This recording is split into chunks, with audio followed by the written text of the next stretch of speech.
Hello and welcome to the SBK Betting Podcast Royal Ascot Day 2 preview. My name is Tom Collins and I'm again joined by SBK Betting Podcast regular Ross Millar for episode 2 of this mini-series. The first episode was fantastic. We didn't get many winners, but the NAP went in Caribus. Hopefully this episode will get plenty of winners. It's going to be a slightly longer episode where we review a couple of races from day 1 and give some tips for day 2. Ross, day 1, Baaeed really impressive. Caribus clung on the St James's Palace. Nature Strip demolished them in the King's Stand. What was your personal highlight? Nature Strip was the highlight. Just monstrous performance. Big, powerful, proper Australian sprinter. And Royal Ascot not had the crowds. I think for a first day, it's had everything. Holly Doyle winning, Nature Strip from Australia winning. It does stamp itself as the international festival. And I think we've got plenty of days to look forward to now. Yeah, Nature Strip was phenomenal, wasn't he? Probably a career best performance. I'm guessing around 130, 129, 130 RPR for that. And I don't know if Golden Pal would have contested the finish. Probably not. But the race was a bit of an anticlimax because he completely missed the start. Were you a bit disappointed from that perspective that Golden Pal didn't really show his best? Yeah, because it allows people to sort of knock the performance to a degree, and I just think I tweeted in our group it had taken Pegasus to beat him. I mean, he was just monstrous, and he saw the trip out very well, and I think that was the one thing we all thought was, would Golden Pal see it out well? Having blown the start, he had no chance whatsoever. So yeah, it's a shame that there's just a little thing to taint the performance from Nature Strip, but yeah, I was really 5 furlong sprints are not my thing, and I was blown away. So it's nearly converting me, TC. Yeah, it's hard not to love that effort from Nature Strip, and good for the Aussies to get a winner on the board. They were very confident. I love the St James's Palace. I thought it was the race of the day. There was 8 horses split by 3 lengths, 5 horses split by 3/4 of a length. Favourite backers rejoiced with Caribus winning, but Mal June, God, what an effort to finish just outside the frame in 4th. His final furlong was rapid, just so unlucky. Didn't get the splits that day, but keep Mal June in your tracker because I think he's going to progress into a really nice sort. Now, from those races to the King's Stand, which we have touched on briefly, but we're going to get more involved into now. Nature Strip, the winner, Golden Pal disappointed. Aside from those two, Ross, or maybe you want to talk about Nature Strip even more, but what did you think of that race in general? I just thought it showed that the confidence they had was very well placed. I mean, the winning margin was huge. You feel a bit sorry for James McDonald's. Actually got to get off him on Saturday if he turns out again.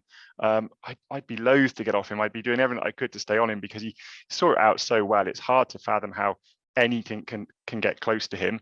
I was pleased to see Twilight Calls run a solid race, but he was at no point did I think, oh, I might have a squeak here. You know, it was just a 1-horse race, so it shows that he's some way clear of anything we've got by a long way, because Twilight Calls, you know, I could see an argument for him, but he's not like he's winning all our sprints over here. You know, he's one of a few that can run to a decent level, and he was thoroughly thumped. So yeah, I thought it was a really good performance, and possibly the draw bias is not what we were expecting. You know, it's stand side didn't seem to be helping anyone. No, not at all. I think the horses drawn low are the ones to focus on tomorrow and day 2. Good selection with Twilight Calls, I have to say. He ran much better than I thought he was going to. He finished 2nd. 3rd was Acclam Express, 200-1. He ran a screamer for Nigel Tinkler. Worth putting that horse in the tracker as well for future engagements. That was a very tough task for him today, but he ran in lights out to finish 3rd. Let's move on to Wednesday, Ross. The featured event is the Group 1 Prince of Wales Stakes at 340. Excellent event. We haven't got the quantity, but we have got the quality. Grand Glory is the lowest rated runner in the field, but he's won the Group 1 Prix Jean Romane. You've got Lord North in there, a 3-time Group 1 winner. You've got plenty of talent. I'm not going to touch on our main selection because I'm sure you're going to mention him, Mr. Bay Bridge. Yeah, for me, up until this week, his win at Sandown last time was the standout performance that I'd seen this year. I loved everything about him. I'm a big fan of horses that relax. I mean, partly because I'm around them all the time, and the ones that don't relax are actually quite hard work. But so relaxation in a horse always endears it to me. And then just the way he quickened up and galloped through the line, it just really liked the performance. And I think he's going to take all the beating tomorrow. My one sort of concern is, where's the pace going to come from in the race? Everything I can see wants to get a bit of a lead. I wonder whether the Japanese horse under Christian and Demuro, 2nd in the Shima Classic over 14 furlongs, whether they'd perhaps try and make use of his stamina and give a bit of a tow. But I could see a scenario where perhaps Ryan Moore makes his own running, which would perhaps throw a bit of a question mark into it. But I think he's still massively progressive, and I think he'll take all the beating tomorrow.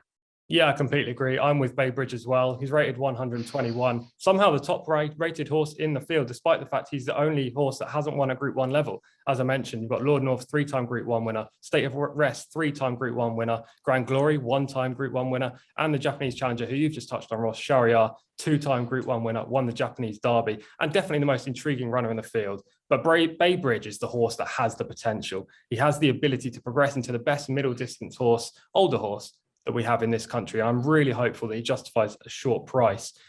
Who's the biggest danger to Baybridge? I could see Lord North actually running a big race. He's solid. I think he can perhaps have a bit of tactical speed, but truthfully, I don't really see a legitimate danger. I think it perhaps won't be like the King's Stand, such a wide margin, but I think you're probably looking for something to chase Baybridge home. We'll definitely be celebrating if that's the case. Maybe he wins by a wide margin. One race that probably won't be decided by, well, 2 races that won't be decided by wide margins are the 2 handicaps that we've got tomorrow. What horse stands out to you in either of those races? Kensington Palace, I like far to say. He's been really progressive. He only made his racecourse debut a year ago, ran a really good race last time, now up to a mark of 95, but the horse he's beaten is 95, and he beat him quite comfortably. I think the track will suit. George Margson is a trainer I always like. He often has big price runner at Royal Ascot. They generally outrun their odds. And so, yeah, I thought he was an intriguing horse still on the up for Frankel's old jockey, Tom Queally. Yeah, far too shy, 14-1 with SBK. I like the look of 2 horses in the Royal Hunt Cup. Astro King being one, who finished 2nd in the race last year. Extremely unlucky. He was a talking horse that day, was sent off 11-2 favourite, finished 2nd to Real World, who actually ran a screamer this afternoon behind Baid. He was drawn on the wrong side of the track and just had traffic. Finished a good 2nd though, £4 higher this time around, but they've used the same prep. Went to Thirsk the other day, got given a poor ride, but it was clearly a prep for this race, and I think he'll go close. The other is Intelligent for Jane Chapel-Hyam. This horse we don't know too much about, but he was a Group 1 winner back in France before he moved over here. He's only had 2 starts for Jane Chapel-Hyam and has caught the eye on both occasions. Both of the horses are drawn low, so that's what I'm pinning my hopes to, and hopefully we can get a couple of handicap winners on the board right there. I imagine Far Too Shy and my 2 handicap prospects aren't our NAP or next best, Ross. Who is your NAP and next best? So my NAP is Baybridge. I'm sticking with him. I think he was really impressive last time. As we said in the podcast last week, Michael Stout trains his horses to develop through the season. So I'm very hopeful there's still plenty more to come. Ryan Moore on board, he'll do for me. And then the next best, I'm sticking with the 2-year-olds. Persian Force ran a blinder today, but couldn't quite get it done. But I really like the Andrew Balding trained Chateau. He has suffered no luck in running twice. Firstly at Salisbury on debut, where he had to wait for a gap and got going quite late.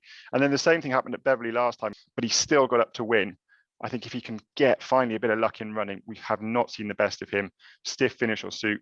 William Buick going for that leading rider title. I think he's got a strong chance in the Windsor Castle. Yeah, Baybridge is 11-8 with SBK. Chateau is 9-1. Are you tipping Chateau because you're currently filming from a chateau? I'm currently filming from a chateau in South France, and you might be able to see the sweats pouring at me. It's very warm here today, which is lovely, but it's not all it's cracked up to be sometimes. I'm very jealous, I have to say. My NAP is also Baybridge. It's going to be a phenomenal episode 3 of this podcast. If Baybridge wins tomorrow on Wednesday, I think he's got a great chance for all the reasons we both previously stated in this pod. My next best is Anchorage. He runs in the 305 for Aidan O'Brien in the Queen's Vase. This is a race that Aidan O'Brien has dominated over the last 15 years. He's won it on 7 occasions. In those 8 occasions he didn't win, 4 times he's trained the runner-up. This is a race he targets with his up-and-coming stayers. I think Anchorage is just that. We're yet to see him over this kind of trip. He was last seen over 1 mile 2 furlongs, now steps up 4 furlongs to 1 mile 6. But his pedigree suggests it will suit, as does his running style. And I liked how he shaped at the Curragh last time out. Now, for new SBK customers, if you haven't got involved yet in this offer or with Royal Ascot Punting, then new customers get £30 in free bets when you deposit £10. T's and C's do apply, so make sure you read those. We'll be back again tomorrow for a review of day 2 and our preview of day 3. Hopefully, we'll be celebrating Baybridge's victory. Until then, be lucky.